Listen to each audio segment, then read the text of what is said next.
Hello, everyone. That was incredibly inspiring. Thank you, Angelica, for the kind words, and to everyone who came up to me tonight and said nice things. To John Hope, what a brilliant speech, and I really hate that I'm following you. But I will say on my way here, I flew Delta One, and the black people there always look out. And so we were having a conversation just in the lounge, and they knew that I had a Prosecco, and they were like, oh, you just missed Leslie from 1010 Wines. And 1010 Wines, for those of you who aren't from LA, it's a black-owned wine shop in Inglewood.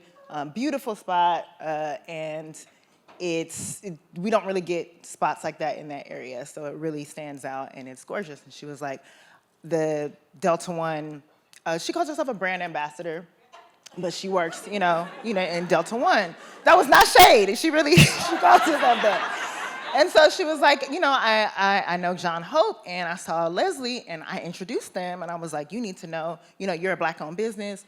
John Hope helps black businesses. So I introduced them, made sure they knew each other, and she was like, within moments, Leslie texted me like, oh, I got his number, and then she had a grant. So you're absolutely outstanding and incredible. It's so amazing to just witness the impact that you had on my flight here, so I can only imagine what else you've done. I'm so grateful to Time for this honor, and to Sade for seeing me, to grace the cover. And then read all of you guys' stories. I was like, why they put me on the cover?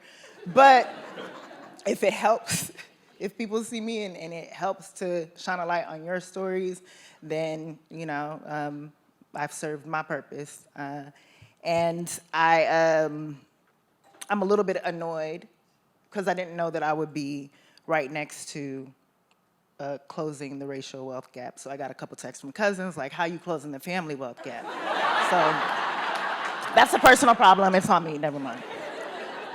It's such an inspiring event during, as we've all spoken about tonight, such a such a bleak, polarizing, and hopeless feeling time. And when I was younger, I had the audacity to think that I could change the world. Yeah, please.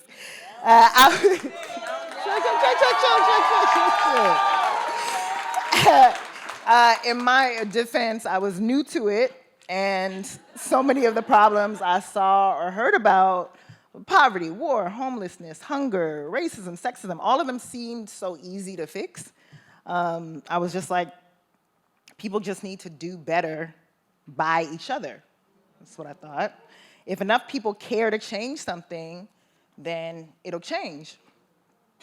Then as I got older and met more people and read about more problems, I was like, ooh, what was I talking about? Stupid little girl. And I grew more cynical, and I became a passive observer in many instances of the ills of the world, occasionally helping when convenient or where I thought I could or might, but it never felt like enough. And that's the thing, the idea of changing the world is so daunting. So I chose to focus on myself and tried to be better and focus on what I could do in my small environment. And then I focused on my family, and then my friends, and then my communities. And it led me to realize how I could make an impact in my own way. And in many ways, I feel like I'm just getting started. But in the last 10 years, what gives me hope is what so many people in this room are doing, centering us and being hyper-local in so many instances. It's the focus on the impact we can make in our respective areas with the hope that it'll inspire and spread that can truly make the difference. I'm a very, very impatient person. Anybody who knows me can tell you that, and I want change to happen while I can see it. And I was just saying tonight, there have been so many cycles of progress and then regression. And I've lived through myself about 3 of them. And it can get frustrating. And it can get discouraging.